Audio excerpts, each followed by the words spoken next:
Di sini akan dibahas beberapa inti dari pertemuan kedua, yaitu review metode data mining dan data preprocessing.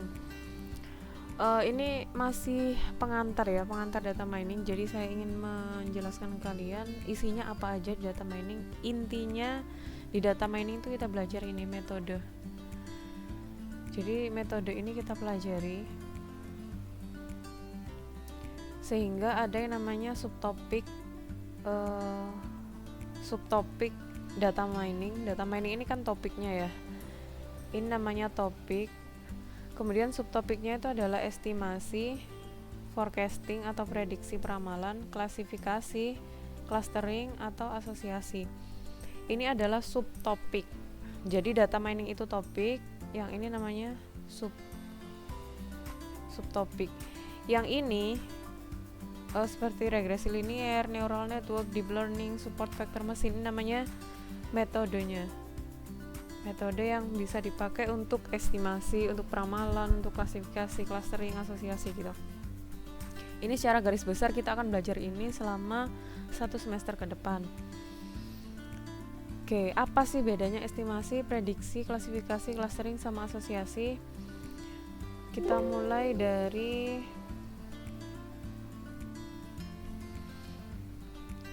halaman 1 dulu. Nah, ini ada contoh bagaimana cara mengestimasi waktu pengiriman pizza. Ini masuk ke subtopik yang pertama, estimasi. Estimasi itu apa? Estimasi nanti outputnya, inputnya kan ini adalah data. Di tabel ini adalah data yang kalian punya. Jadi ada data yang tersedia. Ini data yang tersedia, ada customer, jumlah pesanan, jumlah traffic light, jarak, sama waktu tempuh. Nah, yang akan dicari adalah ini, waktu tempuhnya berapa gitu. Dengan data mining, dengan metode estimasi regresi linier, maka akan ditemukan rumus pendekatan ya. Estimasi itu pendekatan, rumus pendekatan T sama dengan 0,48 P tadi apa? Jumlah pesanan. 0 ditambah 0,23 TL itu jumlah traffic light, dan 0,5 J jarak. Sehingga ketika kamu masukkan nilai P-nya 2, TL-nya 4, J-nya 2, itu nanti akan ketemu mendekati 12 gitu. Itu namanya estimasi. Ini contoh yang CPU sama juga dengan yang tadi. Jadi ada beberapa, ini namanya variabel ya. Ini namanya variabel, dapat dari data yang kalian punya ini semua. Ini adalah yang dicari, PRP atau performance. Ini namanya estimasi. Kemudian hasil dari data mining itu apa? Jadi output atau pola atau pengetahuan yang didapat dari data mining itu yang pertama rumus. Formula itu rumus atau fungsi regresi. Contohnya tadi di mana? Estimasi ya kan. Estimasi menghasilkan rumus. Kemudian yang kedua menghasilkan pohon keputusan. Ini belum kita bahas. Kita ke bawah dulu aja. Ini ada forecasting. Forecasting itu peramalan. Jadi forecasting istilahnya atau bahasa Indonesianya adalah peramalan. Peramalan harga saham. Ketika diketahui data seperti ini kan ada dataset saham bentuk time series. Jadi time seriesnya itu ditunjukkan oleh waktu ini. Jadi ada dari tanggal 11, 12, 13 sampai sebulan ya. Jadi anggap aja sebulan. Sebulan ini adalah data saham di suatu perusahaan. Nah, labelnya itu adalah yang ini.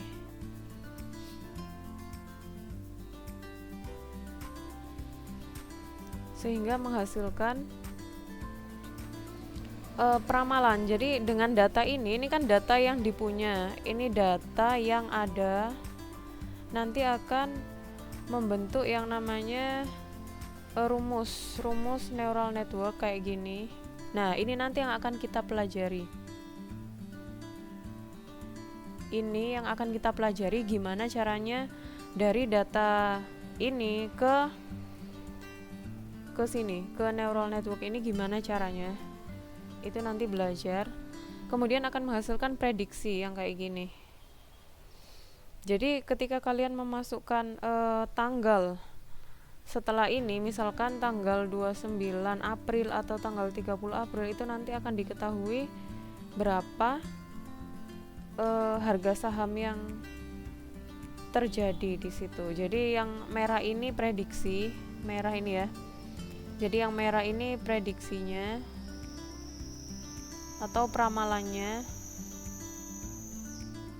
Kemudian yang biru ini adalah kenyataannya atau faktanya, realnya. Jadi kan nggak jauh beda. Nah, itulah fungsinya data mining, adalah untuk meramal. Ini yang kedua. Jadi untuk meramal berapa harga saham di waktu berikutnya. Ini peramalan cuaca juga sama. Jadi kalau kalian lihat peramalan cuaca itu kan pasti ada error dan lain sebagainya. Seperti di contoh ini. Nah, yang merah ini menunjukkan peramalan atau forecastingnya. Kemudian yang biru ini jadi satu sih ya. Yang ini aja. Ini forecastnya. Kemudian yang ini kenyataannya, faktanya. Kalau digambarkan ini yang merah. Forecast sama faktanya nggak jauh beda gitu. Nah, ini masuk ke subtopik yang ketiga, klasifikasi. Kita buka lagi yang tadi. Nah, ini ya cluster.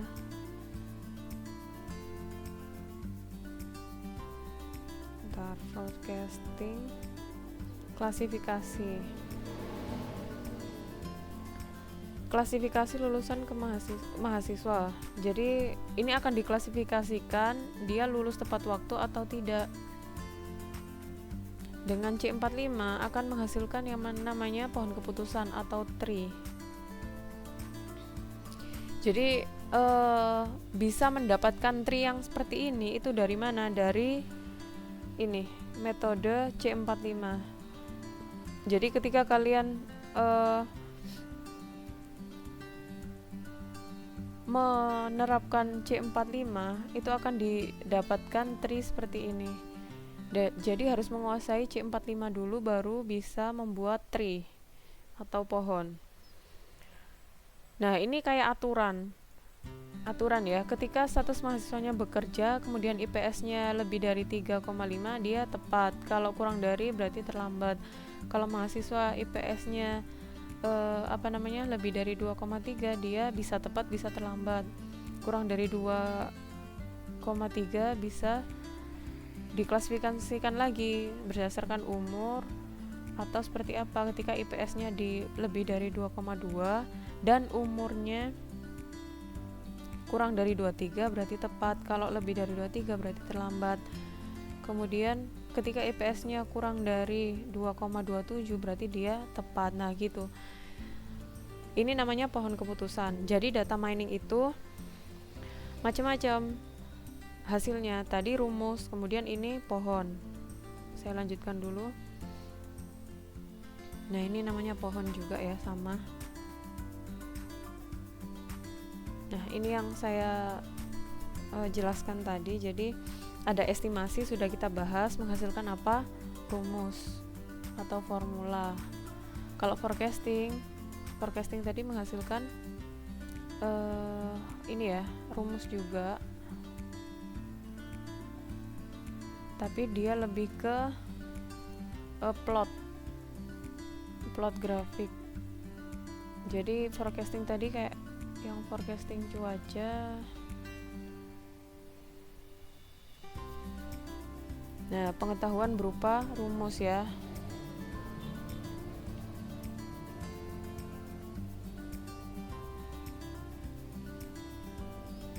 Kemudian klasifikasi menghasilkan yang baru kita bahas, yaitu menghasilkan pohon atau tree.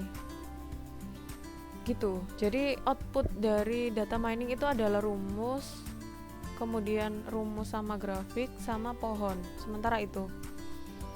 Kemudian untuk subtopik clustering itu beda dengan klasifikasi. Ya, kalian amati dulu aja apa beda antara clustering sama klasifikasi. Ini saya kasih contoh ya. Tadi kan klasifikasi kelulusan mahasiswa. Ini namanya label. Jadi lulus tepat waktu, iya, tidak, iya, tidak. Ini diklasifikasikan menjadi iya. Iya itu maksudnya lulus tepat waktu atau tidak. Tidak itu ya nggak lulus tepat waktu gitu. Tapi kalau clustering kita lihat, clustering ini udah beda bahasan ya. Ini subtopik yang berbeda dengan klasifikasi. Ini sangat beda sekali. Ini contoh clustering bunga, iris. Ini dataset tanpa label. Kalau tadi klasifikasi pakai label, kalau ini tanpa label. Hasilnya kayak gini. Jadi nanti dari dataset yang banyak ini kan banyak dataset. Ini hanya 1 sampai 11 doang. Tapi kalau kalian tambah datanya menjadi ribuan, ratusan, itu nanti akan menghasilkan pengelompokan. Jadi dia akan mengelompok data yang cirinya sama. Ini kan ada cluster 1, cluster 2, cluster 0. Ini ada 3 macam cluster. Nah, cluster 1 warna hijau. Ini berarti dia mempunyai ciri yang sama dengan yang sama-sama warna hijau. Cirinya sama, terus ini juga cirinya sama. Yang ini juga mempunyai ciri yang sama. Kemudian klaster yang hijau sama merah apakah punya ciri yang sama? Oh, sangat berbeda sekali. Jadi hijau sama merah ini sangat berbeda. Makanya dia dipisah jadi klaster 1 sama klaster 2. Klaster itu maksudnya kelompok ya. Kelompok. Contoh pengaplikasiannya, clustering jenis pelanggan. Jadi ada pelanggan itu dibedakan, pelanggan yang tipe yang gimana, tipe yang musiman atau tipe yang suka barang-barang mahal atau barang-barang branded, atau ini yang suka shopping yang terus-terusan kayak gitu. Ini kan clustering jenis pelanggan. Bisa juga clustering tingkat kemiskinan di suatu daerah. Jadi clustering yang sama atau ciri yang sama dengan ciri yang sama. Jadi ada daerah dengan ciri yang sama itu akan berwarna sama. Kalau ciri sama, warnanya sama. Misalkan warna hijau. Hijau ini, berarti ini cirinya sama. Yang warna pink cirinya sama, warna biru cirinya sama, warna kuning cirinya sama gitu. Jadi ini ditunjukkan dengan warna yang sama. Kemudian yang kelima, asosiasi pembelian barang. Ini subtopik kelima. Bentar, saya buka lagi. Nah, ini subtopik kelima, asosiasi. Ini terakhir. Jadi asosiasi itu subtopik data mining yang kelima. Kita buka dulu. Aturan asosiasi pembelian barang. Asosiasi itu kan perkumpulan ya. Dari kata asosiasi aja, jadi barang yang kira-kira sama tingkat konfidensinya itu akan mengumpul di satu kelompok gitu. Jadi asosiasi itu bersatu atau mengumpul jadi satu. Ini kan ada biasanya di barang-barang supermarket ada gula, kopi, aqua, popok, spray, sabun, sampo, kemeja, celana, boneka. Contohnya gini, misalkan orang biasanya kalau beli gula berarti dia pasti beli kopi, atau kalau dia beli kopi pasti dia beli gula sama beli beras misalkan. Itu kan berasosiasi. Contohnya gini. Dengan data mining FPGROW, ini kan metodenya. Jadi dengan FPGROW ini kamu akan mendapatkan aturan asosiasi. Aturan asosiasinya mana ya ini? Jadi ketika ini dinilai satu-satu, misalkan aqua spray, aqua sabun, spray kopi, aqua kopi. Kemudian nanti lama-lama ini kan masih satu-satu dari sini. Ini nanti akan mengelompok menjadi sampo gula pasti beli sabun. Maksudnya ketika orang membeli sampo sama gula, dia pasti akan membeli sabun. Terus yang kedua, ketika orang membeli sabun sama spray, dia pasti beli sampo. Gitu. Jadi asosiasi itu apa ya, gandengan. Biasanya yang dibeli orang itu misalkan sampo yang dibeli orang, berarti dia pasti beli sabun. Nah, kayak gini. Itu sudah pasti menurut aturan asosiasi ini, kalau orang beli sampo dia pasti beli sabun.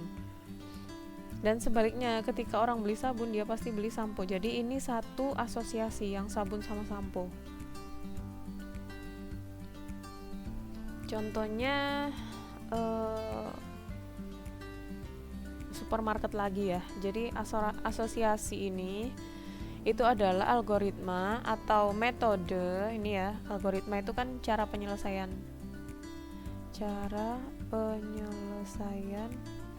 yang menemukan atribut yang muncul bersamaan.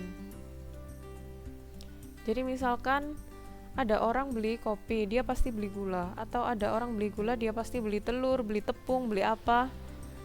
Nah, itu yang namanya asosiasi. Dia pasti bareng-bareng gitu. Contohnya 200 orang membeli sabun mandi. Dari 200 orang yang beli sabun, 50 orangnya beli Fanta. Kalau dibahasakan secara association rule atau yang didapat dari algoritma ini, kalian akan dapat kesimpulan jika membeli sabun mandi maka membeli Fanta. Jadi kalian tahu ketika orang membeli sabun mandi, dia pasti akan membeli Fanta. Jadi ini menurut dia sabun mandi akan berasosiasi dengan Fanta. Jadi ketika orang beli sabun dia pasti beli Fanta. Apakah ketika orang beli Fanta kemudian dia beli sabun? Belum tentu. Contoh aturan asosiasi di Amazon. Nah, ketika kalian ngeklik judul buku sesuatu, misalkan ya operating system konsep atau buku komputer, di Amazon itu akan merekomendasikan contoh buku yang lain yang terkait dengan komputer. Ketika kalian ngeklik komputer, pasti yang disarankan ini kan biasanya ada. Jadi di Amazon, di Shopee, kemudian di Tokopedia, itu pasti akan ada rekomendasi barang yang akan kalian beli gitu. Untuk apa? Ya untuk meningkatkan laba, meningkatkan pendapatan si e-commerce-nya itu. Jadi dengan topik yang sama, operating system, ini kan kata kuncinya operating system ya. Berarti nanti akan muncul lagi operating system, muncul lagi komputer sama operating system pasti akan muncul di rekomendasi yang di bawah ini gitu. Itu tujuan dari asosiasi. Karena barang yang sama itu pasti akan dibeli gitu. Yang mirip-mirip cirinya. Kemudian metode data mining ada 3, supervised sama unsupervised. Yang tengah ini nggak saya jelaskan. Supervised itu apa? Pembelajaran dengan guru. Dataset memiliki label. Contohnya klasifikasi tadi ya. Jadi ini bedanya, dataset punya label atau kelas. Contohnya gini, ketika kalian punya data ini kan data yang kalian punya, data awal atau data sebelumnya. Ini tuh sudah diketahui jenis bunganya adalah iris setosa. Kemudian ini juga iris setosa. Kalau ini iris versicolor, jadi datanya itu udah punya jawaban. Dia ini tipe bunga iris setosa atau iris versicolor atau iris virginica. Ini maksudnya label. Kalau unsupervised itu dia nggak punya label, jadi labelnya tidak ditentukan atau tidak ada, jadi bebas aja, lebih apa ya, lebih bebas. Contohnya kayak gini, jadi cuma ada data variabel 1, kemudian variabel 2 sampai variabel 4 tanpa ada label, jadi cuma tahu gini aja, nilai-nilai variabelnya doang, jadi tidak ada kelas atau label, ini nggak ada. Oke, jadi gitu ya, ini highlightnya. Jadi metode data mining itu, ini topiknya, nanti kalau kalian skripsi bisa milih ini kalau mau berkecimpung di dunia ini, namanya subtopik. Jadi subtopiknya ada estimasi, forecasting, klasifikasi, clustering, asosiasi. Kemudian yang ini adalah metode atau cara. Jadi ada linear, ada regresi linear, deep learning. Yang sudah saya paparkan sedikit tadi kan ya, regresi linear. Kemudian neural network. Kemudian C45 yang menghasilkan pohon. Kemudian clustering ini belum saya jelaskan, asosiasi ini tadi contohnya di FPGROW. Jadi maksudnya seperti itu metode data mining yang akan kita pelajari 1 semester ke depan.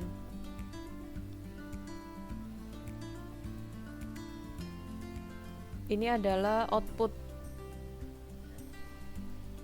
Ketika kalian menerapkan subtopik ini, mulai dari estimasi, forecasting, klasifikasi sampai asosiasi, dia akan menghasilkan 5 macam output. Jadi 5 macam output. Yang pertama bisa rumus, bisa pohon. Kemudian tingkat korelasi bisa juga, yang sudah saya jelaskan adalah cluster. Jadi 1, 2 sama 5 sudah saya jelaskan. Ya, seperti itu.